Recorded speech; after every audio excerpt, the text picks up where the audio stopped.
Good morning, students. Razul here. Today we will start our part 3 of chapter number 1 of class 8, that is crop production and management.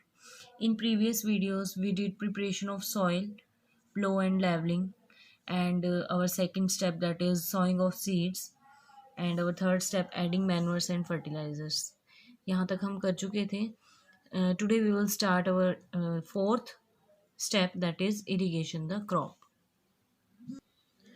Irrigation irrigation means क्या होता है कि water plants को water supply करना, that is called irrigation. Irrigation means supplying water to the crops in the field at specific intervals.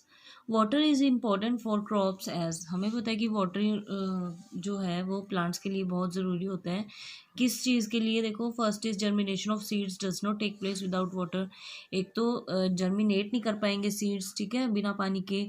Second one is roots fail to develop and elongate in dry soil without water. मतलब जो roots हैं वो develop और मतलब उनकी growth नहीं हो पाएगी आसानी से बिना पानी के ड्राई soil के अंदर, ठीक है. सूखी soil होएगी ना अगर water नहीं देंगे. Next one is nutrients cannot move up from the soil in the absence of water. nutrients ऊपर तक नहीं जा पाएंगे, ठीक है, सॉइल से ऊपर नहीं जा पाएंगे अगर पानी नहीं होगा तो. It protects the plant from frost and hot air currents. अब देखो, does water is essential for proper growth and development of crop plants.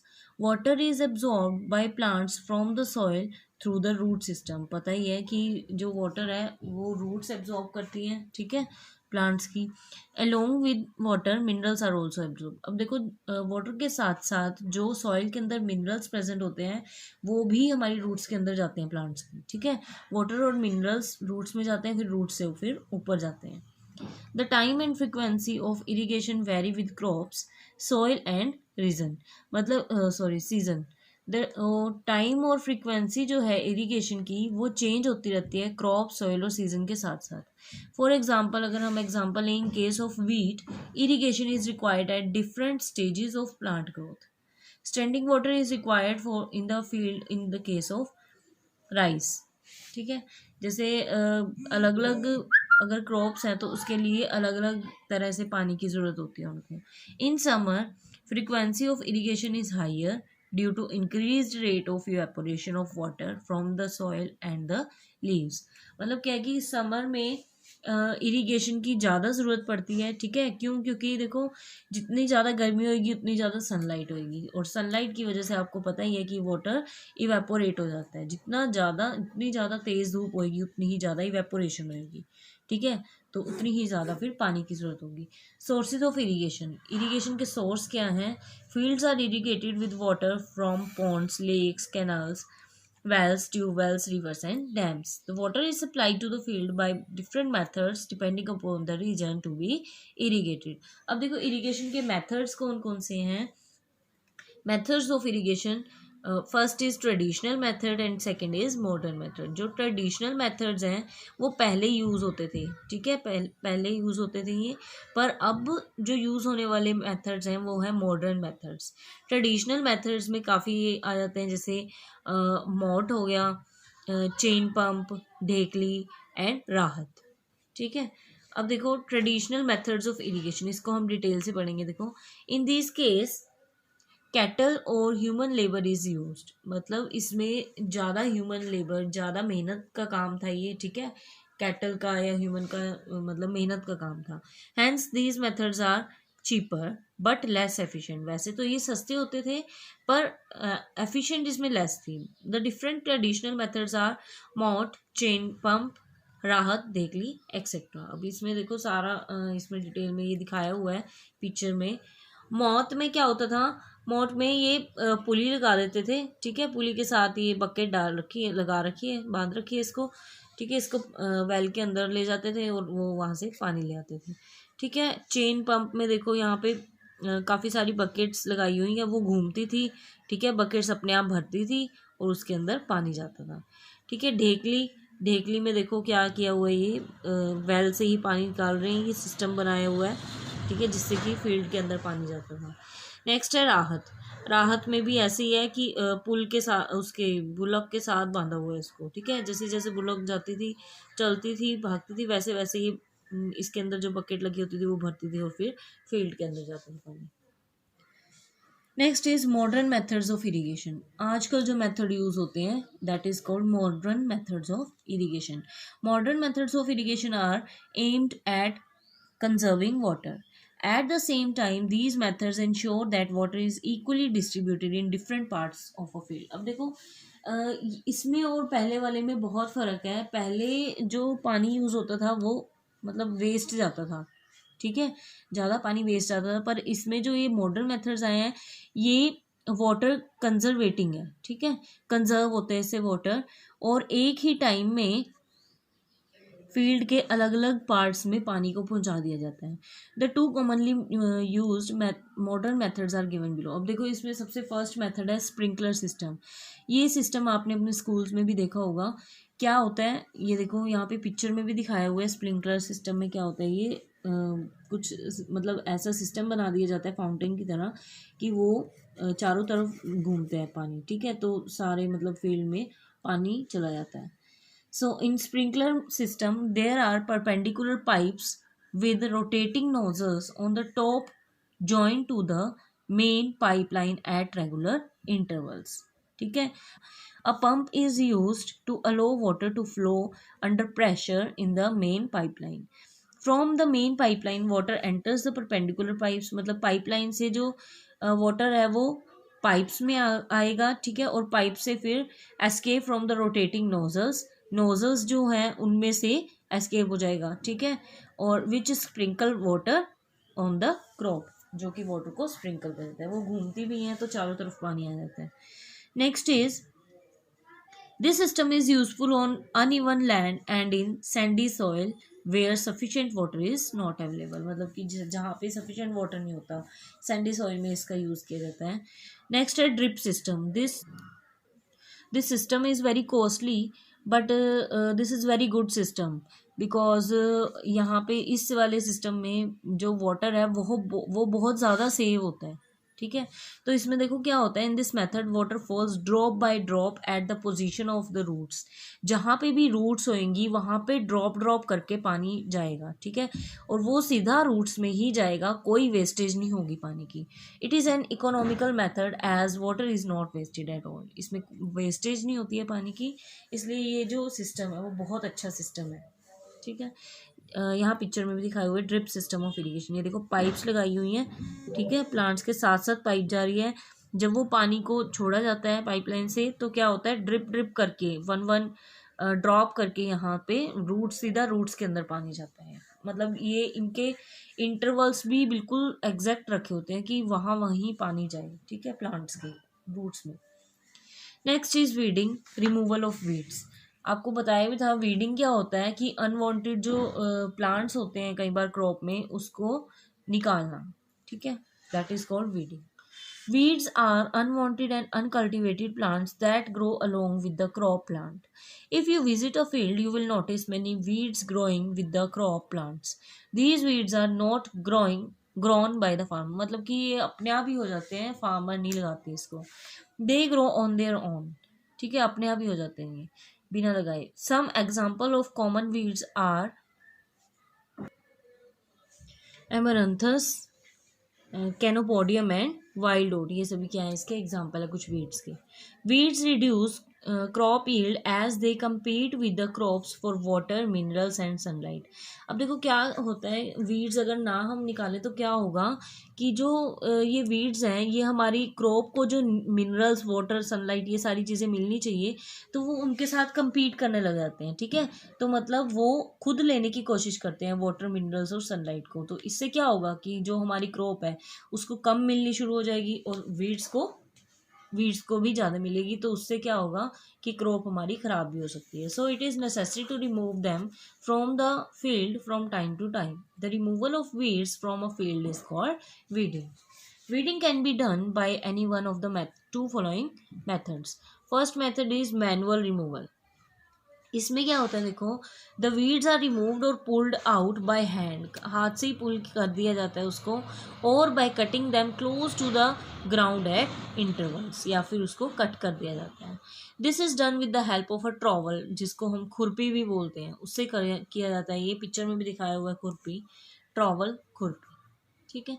Next is removal with chemicals, कुछ केमिकल्स डाल के, वीडीसाइड्स डाल के उसको रिमूव किया जाता है। Certain chemicals are also use to control weeds, chemicals which destroy the weeds but do not harm the crops, जो क्रॉप्स को हार्म नहीं करेगी, सिर्फ वीड्स को ही मारेगी, उनको कहते हैं वीडीसाइड्स। वीडीसाइड्स में कुछ ये एग्जांपल है, 2,4-D is a commonly used weedicide. एक ये हैरो भी है, ठीक है, जिसको यूज किया जाता है, या तो खुरपी को यूज किया जाता है या हैरो को। अब देखो ये वीडीसाइड स्प्रे कर रहे हैं, ठीक है, देखो कैसे स्प्रे कर रहे हैं। Weedicides are spread in the field with a sprayer, ठीक है, स्प्रेयर की हेल्प से स्प्रे किया जाता है। During the vegetation growth of weeds before flowering and seed formation, कब किया जाता है ये, जब वीड्स आ जाते हैं, मतलब बिफोर फ्लावरिंग, फ्लावर आने से पहले, और सीड की फॉर्मेशन में, ठीक है, फ्लावर और सीड की फॉर्मेशन से पहले। Weedicides are poisonous and care has to be taken when spraying them, मतलब ये बहुत पॉइजनस होते हैं, इसलिए इनको स्प्रे करते हुए केयर करनी जरूरी है। The farmer should cover their nose and mouth with a piece of cloth while spraying these chemicals, even slight negligence may effect their health, मतलब थोड़ी सी गलती भी इनको उनकी हेल्थ को अफेक्ट कर सकती है। Next one is harvesting. Harvesting आपको पता ही है क्या होता है, कि जब जो क्रॉप है हमारी मेच्योर हो जाती है तो उसको कट किया जाता है, तो उसको कहते हैं harvesting. Once a crop is mature, जब क्रॉप मेच्योर हो जाती है, बड़ी हो जाती है, पक जाती है अच्छे से, farmers cut it and gather it. The process of cutting and gathering of crops is called harvesting. For example, for rabi crop में जैसे वीट ले लिया हमने, हार्वेस्टिंग इज डन इन मार्च अप्रैल, आपको पता ही है कि हार्वेस्टिंग मार्च अप्रैल में की जाती है वीट की, ठीक है। इन केस ऑफ पैडी, ठीक है, राइस में क्या होता है, राइस जो कि एक खरीफ क्रॉप है, उसको हार्वेस्ट किया जाता है सितंबर अक्टूबर में।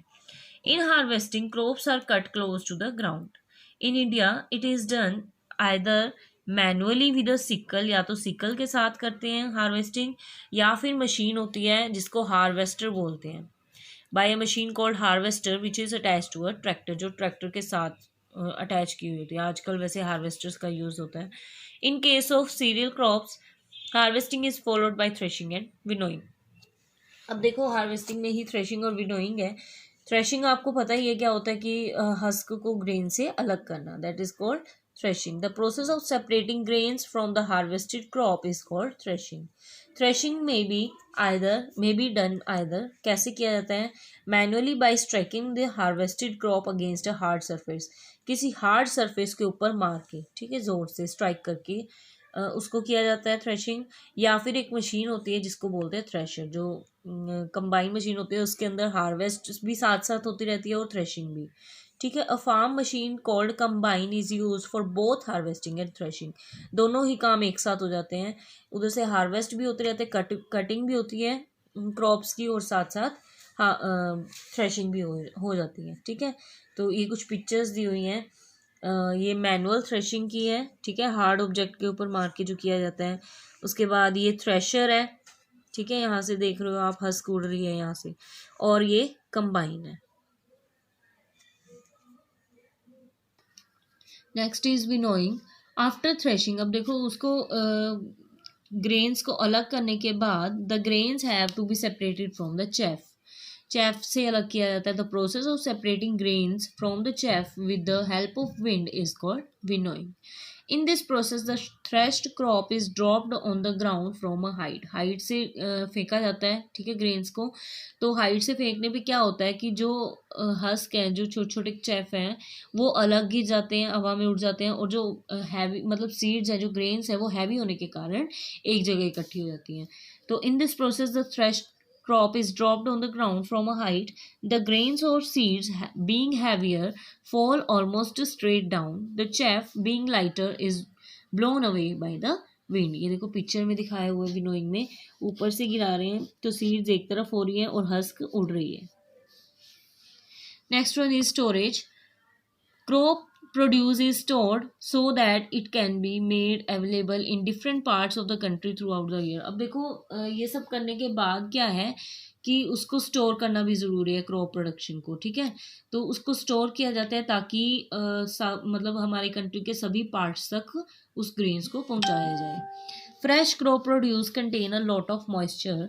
If the grains or seeds are stored in this condition, they get spoiled or are attacked by microbes. अब देखो जो क्रॉप काटते हैं वो विनोइंग के बाद वाली जो क्रॉप होती है वो फ्रेश क्रॉप होती है। तो फ्रेश क्रॉप में कुछ मॉइस्चर होता है, ठीक है। उस मॉइस्चर के कारण क्या है कि अगर हम उस मॉइस्चर कंटेन क्रॉप को अगर हम इकट्ठी करके रख देंगे, स्टोर कर देंगे, तो उस कंडीशन में वो ख़राब भी हो सकती है और माइक्रोब्स भी अटैक कर सकते हैं उसके ऊपर।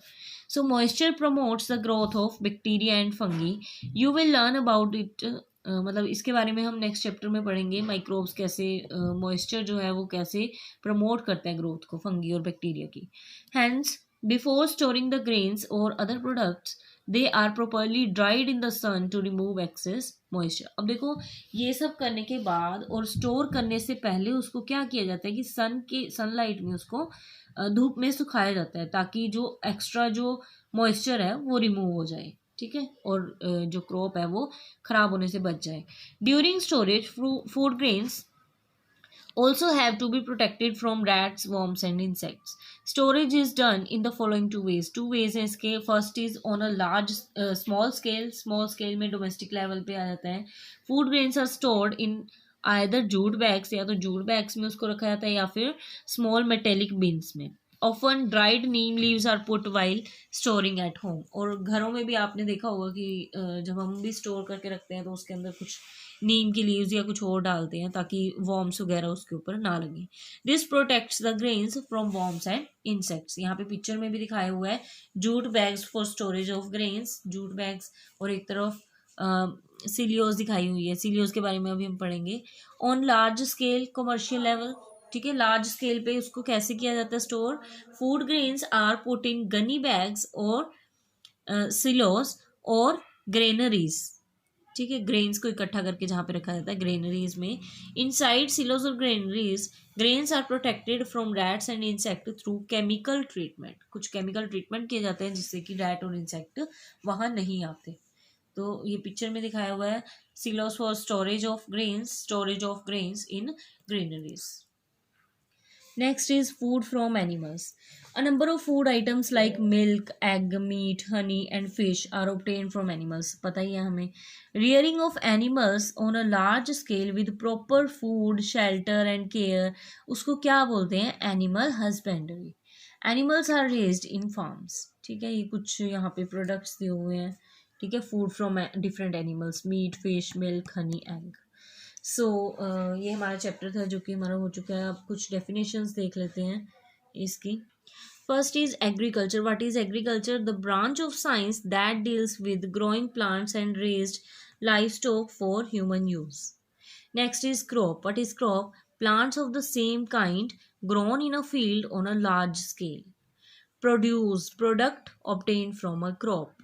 Agricultural practices means the various activities or tasks which a farmer performs to produce a good crop.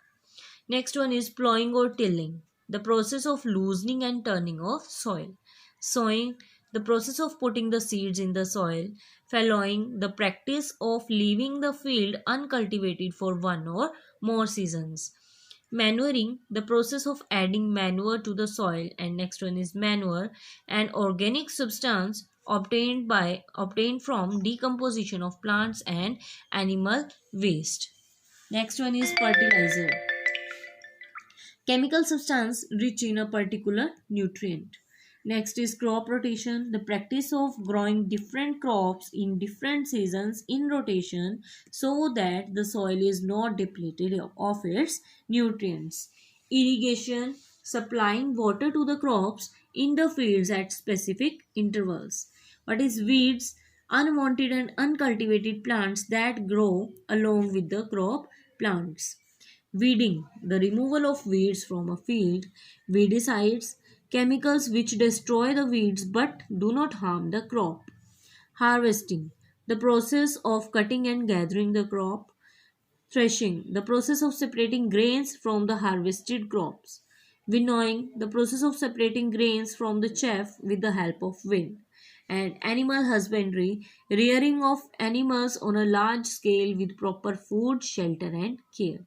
तो ये था आपका चैप्टर जो कि कंप्लीट हो चुका है अब. Share and subscribe my channel if you like. Thanks for watching.